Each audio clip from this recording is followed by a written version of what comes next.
فرمان مصطفیٰ کا جو سن کر بدل گئے وہ سب حصارے دین سے باہر نکل گئے، اور اصغر نے ابھی پاؤں بھی نہ رکھا تھا زمین پر، پھر بھی یزید شام کی بیعت کچل گئے۔ اصغر نے ابھی پاؤں بھی نہ رکھا تھا زمین پر، پھر بھی یزید شام کی بیعت کچل گئے، اور ایسی تبرکات حسینی سے دشمنی حد ہو گئی سبیل کے پانی سے جل گئے۔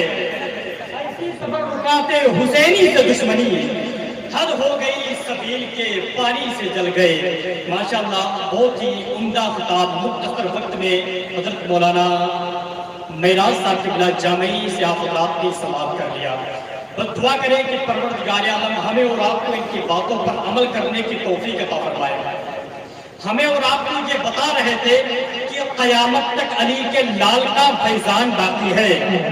بس آپ لوگ مسکرا کر کے ایک مرتبہ محبت کے ساتھ کہتے یا حسین، اور محبت کے ساتھ بولے یا حسین، اس لیے کہ زمین فلک مہو اختر حسین والے ہیں، یہ کائنات کے منظر حسین والے ہیں، اور ہوا سے کہہ دو کہ آ جائے آندھیاں لے گئے، میرے چراغ کے تیور حسین والے ہیں۔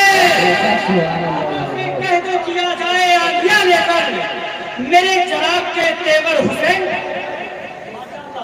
یہ بیٹھے ہوئے قاری تنویر صاحب قبلہ بہت ہی اچھے مزاج کے انسان ہیں۔ جب ان سے نبی کی نام آپ سنیں گے تب محسوس کریں گے کہ آج آپ اپنے گاؤں میں نہیں بلکہ گنبد خضرا کے چھاؤں میں بیٹھے ہوئے ہیں۔ قاری اجمل صاحب قبلہ بیٹھے ہوئے ہیں، ماشاءاللہ تمام مقدس علماء کرام بیٹھے دعاؤں کے ساتھ میں سننے کی شاعر کہتا ہے کہ قیامت تک علی کے لال کا فیضان باقی ہے، زمانہ لاکھ دشمن ہے مگر ایمان باقی ہے۔ قیامت تک علی کے لال کا فیضان باقی ہے، زمانہ لاکھ دشمن ہے مگر ایمان باقی ہے۔ جو کھاتا رہا ساری زندگی سوکھی ہوئی روٹی، اسی انسان کے بیٹے کا اب تک دسترخوان باقی ہے۔ جو کھاتا رہا ساری زندگی سوکھی ہوئی روٹی، اسی انسان کے بیٹے کا اب تک دسترخوان باقی ہے۔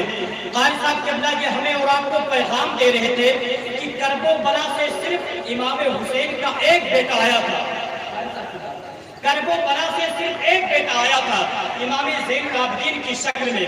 آج پوری دنیا میں دیکھیں کہ سیدوں کی ذات موجود ہے، امام حسین کی نسل موجود ہے، اس کی وجہ کیا ہے؟